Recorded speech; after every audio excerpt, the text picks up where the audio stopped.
Hello, good morning. It's very early, so I apologise if you can hear my children watching TV.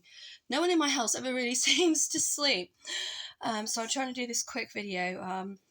I've changed my screen to landscape as opposed to portrait, so I'm still trying to get used to using and doing self-vlogging, blogging, whatever you call it, and trying to have the sound and picture be as clear as possible.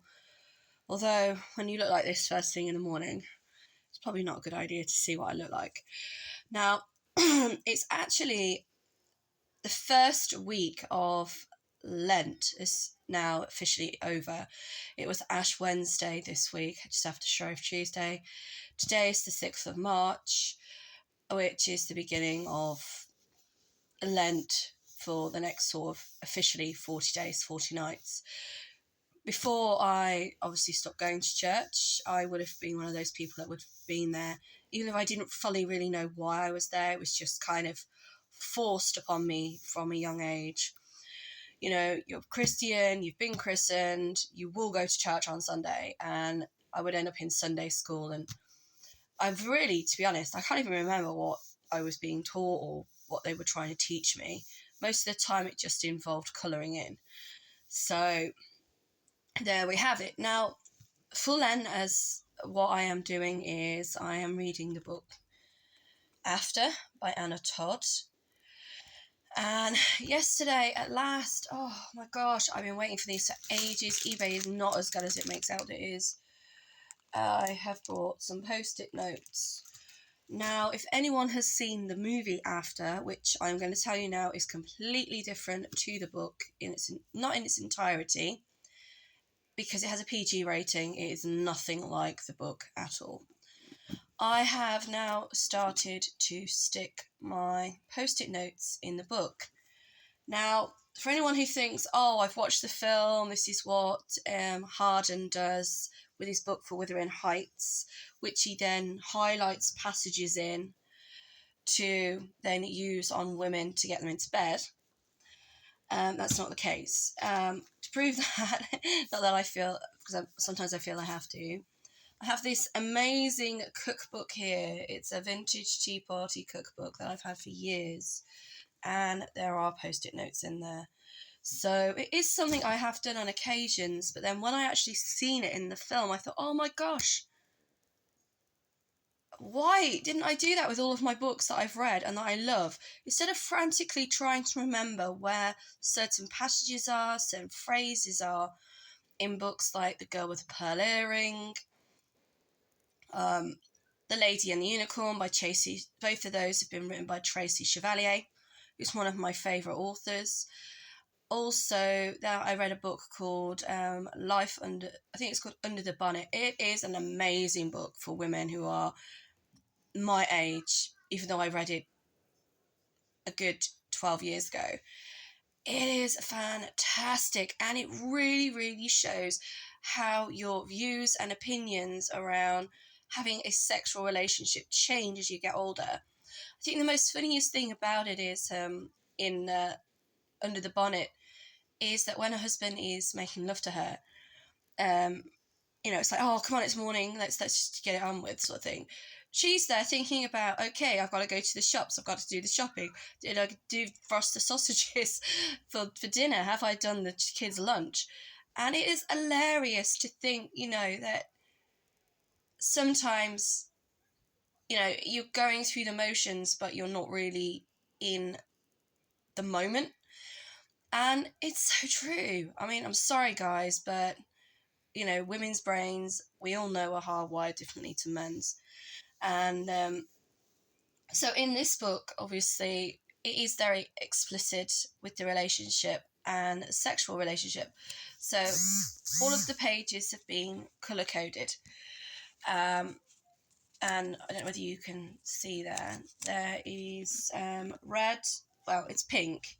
So pink is for, like, anything to do with sex or talking about sex.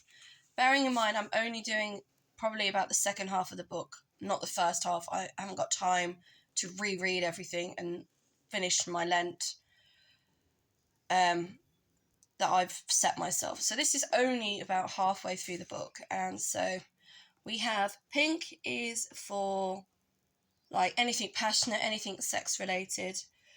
Blue is for anything that's related to family or violence or domestic abuse, you know, anything to do with like being human, I suppose. There is yellow in there. There's only one yellow in there, and I'll explain why in a minute at the moment. Green is for envy. So anytime like Arden or any of the other characters are expressing the human emotion of being envious or being jealous about something.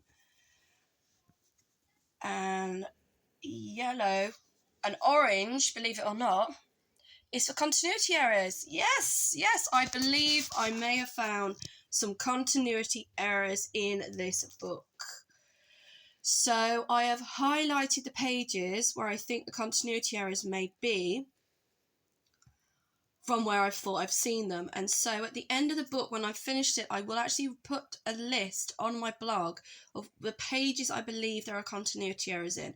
I know that sounds really sad and pathetic, but being a writer who still hasn't had their book published yet because it's not been edited, one of the things that people have been criticising me about is continuity errors. They've said, how could somebody walk through this door and then like 2 pages later you assume they've walked through the same door again, but then they've ended up somewhere else? How can you be saying that the character is this age on page 10 and then be like 10 years older on page 20 without really explaining to the author that this is like 10 years later or blah blah blah? So I've been completely ridiculed due to continuity in my book, which is probably why it's not been published yet. Sorry, I know it's very appealing. I can't see, my eyes are going a bit blurry. So yes, I will persevere and do that now with this book, and then go through all my other books that I love so much and do the same. So just quickly, I'm just looking at the time. I've mentioned quickly about continuity errors, and I also mentioned about yellow. Now, the reason I've put a yellow in there is because, I'll explain, it should make it a lot easier to get to it because I'm not actually on that page anymore. See if it works. Almost. Nope, that's orange. Yellow. Ah, there it is. Is because on chapter 46, so I've already read past that and I successfully managed to do that yesterday. At the opening of chapter 46 in this book, we meet Arden's dad officially for the first time. Well, not officially. Officially, they did meet earlier on. They went to some frozen yogurt place and Arden completely threw a wobbler and he started trashing the place just after seeing his dad. And his dad talking to Tess. And it's at that moment where she invites herself to Arden's house after spending the night with him, even though her and Noah officially haven't broken up. So, I mean, that is completely different to the movie. Officially, in the movie, Tess and Noah break up after he realises that she spent the night with Arden, after he's completely trashed his dad's house. Which, again, you know, when you look at domestic violence situations, would you really want to be with somebody who is obviously, when they're in a rage, will trash a place? And I'm not just talking about in private either, I'm talking about in public. They actually go to this frozen yogurt bar and he's so in such a fit of rage because his dad spoke to Tess. This is in between pages 222 and 223. That he trashes the establishment, not to the point where they have to phone the police, but it kind of leaves her in a situation where it's like she feels she has to apologise. So anyway, where the yellow sticker is when she has already invited herself to meet Arden's family. In the movie, this doesn't happen until the wedding, but in the book, they meet beforehand.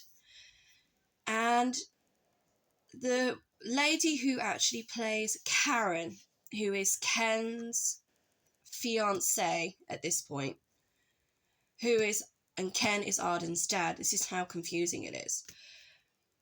In the book, apart from the fact that Tess mentions about her manicured hands for now, Anna Todd hasn't put a description as to what she or Landon look like. And Landon is Karen's son.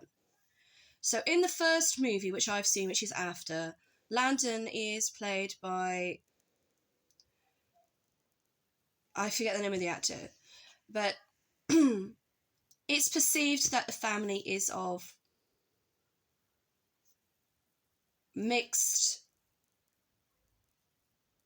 race. I'm going to use race. I'm hoping race is okay to use. I think somebody said a person of other colour is what you now have to use. I really don't know the whole PC terms. So in the book, because you don't know what ethnicity Karen is, in the movie, she's white skin, so she has fair skin. But then I understand in the second films that have been made since, she is then played by two other actresses who are of a darker skin tone. So her character in the book, because she hasn't been mentioned as being of any actual ethnicity, the actresses have changed. So I'm going to leave it there for a second because I just need to go downstairs and sort the children out, and then I will start again. So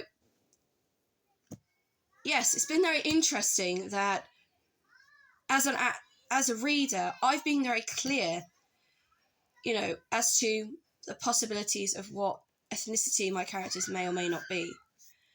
But in this book, that's not really the case. So I will speak again soon.